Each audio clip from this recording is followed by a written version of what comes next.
Good morning, physics students. Today we are going to be doing our coefficient of friction lab.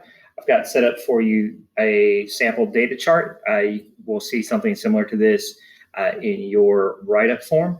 Things we're going to be testing the coefficient of friction for. Remember, coefficient of friction tells us essentially how smooth or how sticky a surface is, unless it's compared to another surface. So what we're going to test is we're going to be testing a shoe, a block with sandpaper, and then we're going to add a weight, set it on top of the block, and do the coefficient of friction from there. There are two measurements we're going to need to take for each one. The first one is going to be the normal force. Since this is a flat surface, the normal force will be equal to the force gravity. To get the normal force, or to get the force gravity, we need a tool to measure that with. What we're going to use is what's called a spring scale. You may also see it called a force scale because it measures forces. You'll notice it's got different increments on them, and different ones will measure different things. So what I'm going to do, we are going to use just a plain block that doesn't have anything on it. We're going to use a block that has some sandpaper attached to it. We're going to use a shoe, one of my running shoes, and then we're going to take the original block. We're going to set this weight on top of it and see if that changes the coefficient of friction. So what I'm going to do first is measure the normal force for each one. So we'll take the regular block. I'm just going to attach it to my spring scale, let it come to equilibrium. So the normal force on this is right at 2 newtons. So let's write that down. So for my block, 2 newtons. And newtons is the unit of force. Next thing I'm going to take is I'll take my shoe, find a point to attach it to. I'm probably just going to hook it on the shoelace right there. The normal force on this one is 2.1 newtons. So normal force on the shoe, 2.1 newtons. Then we're going to do the block with sandpaper. Attach the scale of that. Block with sandpaper, it has more weight to it. This one is about 2.8 newtons. 2.8 newtons for the block with sandpaper.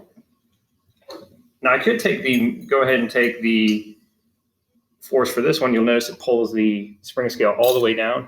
The amount, because it tells us on the top, the number of newtons that the weight has is 10. So I'm going to take the block and then the weight, add those forces together. The block and the weight together have a force of 12 newtons. Okay, so what we've done so far is just it measured the normal force for each one. Because it's on a flat surface, normal force and force gravity are going to be the same, so I simply just measured force gravity.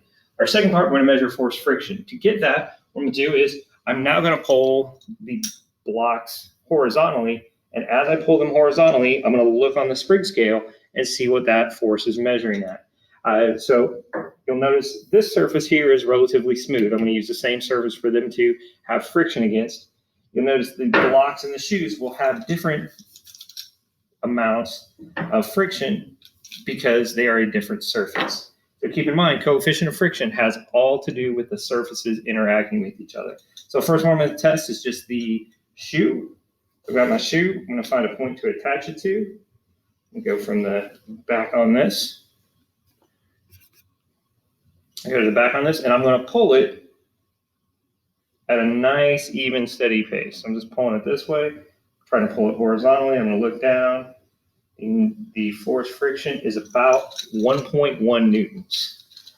The force friction here, 1.1 newtons for my shoe. Next, I'm going to take the plain block and do the same exact thing. I'm going to hook my spring scale to the block. I'm going to drag it horizontally, try to keep it as much as a 90-degree angle as I can, and I'm going to pull it at a steady rate. The force on this is about, I'm looking down at the force scale to see that, it's about 0.3. So the block by itself, 0.3 newtons. Now I'm going to do the same thing again. So this time I'm using the block with sandpaper on it. It's got a little bit rougher of a surface. And pull it this way, keeping it horizontal again. So it's taking me a little bit more to get it going. There we go. It's about 0.5 newtons. Let's double check that. Yeah, right at 0.5. So block with sandpaper, 0.5 newtons. Then I'm going to take that block we used initially, this smooth one, and I'm going to put this weight on top of it. Now, before I do this, I'm going to pull it again. What I want you to ask yourself are two questions. What will happen with the amount of total friction? Should the force friction increase, decrease, or remain the same? One thing I want you to think about. The second thing I want you to think about is what should happen to our coefficient of friction? That number, and what the coefficient of friction again tells us, is how slippery the surfaces are when they're rubbing past each other. So something to think about. Am I going to change the total friction? Am I going to change the coefficient of friction? Just kind of think about that. You'll see that question come up. So I'm going to go ahead and attach this here. I'll pull it until it starts moving. Notice it's taking quite a bit more force to get it going, which means it tells us at least one thing. And the total friction on this one is about 2.5 newtons. So about 2.5 newtons of force for our friction. Okay, so just to go over these numbers again with you, I'm going to move the camera so you can see those a little bit better. Camera come in and focus. There we go. Okay, so this is just our data chart for this lab. We did the shoe, the block with sandpaper, and then the block with a weight on it. We measured the normal force by just hanging it from the spring scale. Normal force and force weight will be the same because it's on a flat surface. And then I pulled them horizontally at a constant rate. And those were the different measurements I got for force friction. All right, you're going to need those numbers. That will help you out with the data portion of your lab.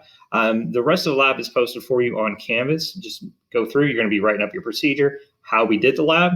Then you're going to be taking the data that we have and analyzing it and looking at about 3 or 4 questions with that and being able to answer that. If you have any questions, please let me know during class. Thank you, guys. Bye.